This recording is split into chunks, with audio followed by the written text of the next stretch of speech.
The choice. William James had problems, really bad problems. Although born into a wealthy and prominent family, from birth James suffered life-threatening health issues. An eye problem that left him temporarily blinded as a child, a terrible stomach condition that caused excessive vomiting and forced him to adopt an obscure and highly sensitive diet, trouble with his hearing, back spasms so bad that for days at a time he often couldn't sit or stand upright. Due to his health problems, James spent most of his time at home.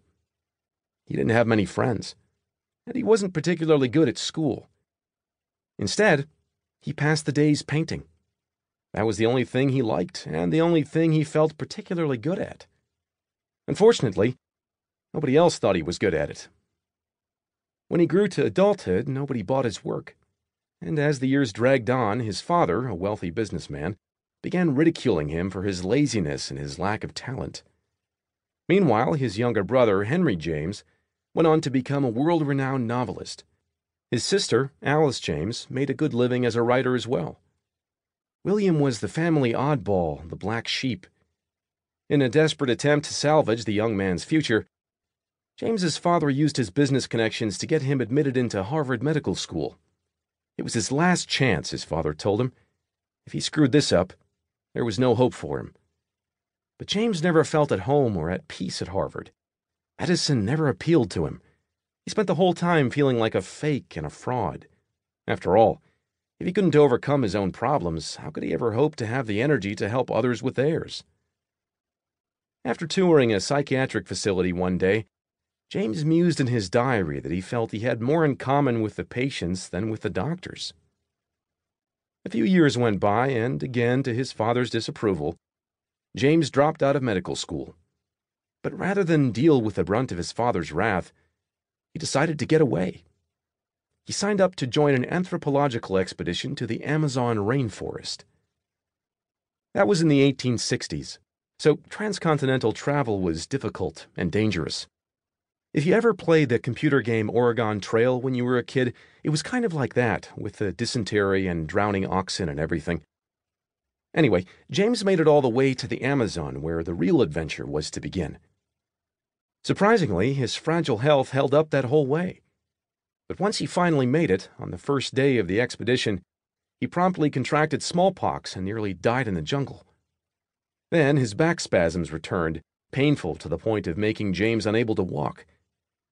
By this time, he was emaciated and starved from the smallpox, immobilized by his bad back, and left alone in the middle of South America, the rest of the expedition having gone on without him, with no clear way to get home. A journey that would take months and likely kill him anyway. But somehow he eventually made it back to New England, where he was greeted by an even more disappointed father. By this time, the young man wasn't so young anymore. Nearly 30 years old, still unemployed, a failure at everything he had attempted, with a body that routinely betrayed him and wasn't likely to ever get better. Despite all the advantages and opportunities he'd been given in life, everything had fallen apart. The only constants in his life seemed to be suffering and disappointment. James fell into a deep depression and began making plans to take his own life.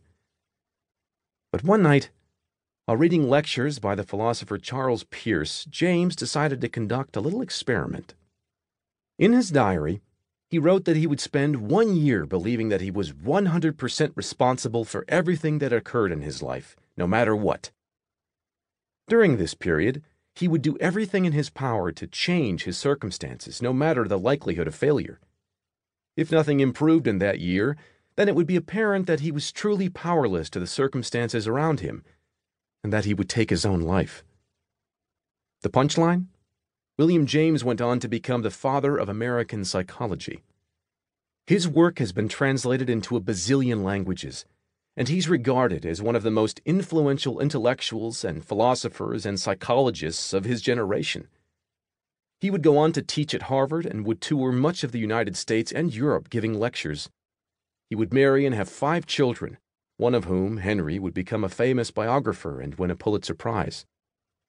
James would later refer to his little experiment as his rebirth, and would credit it with everything that he later accomplished in his life.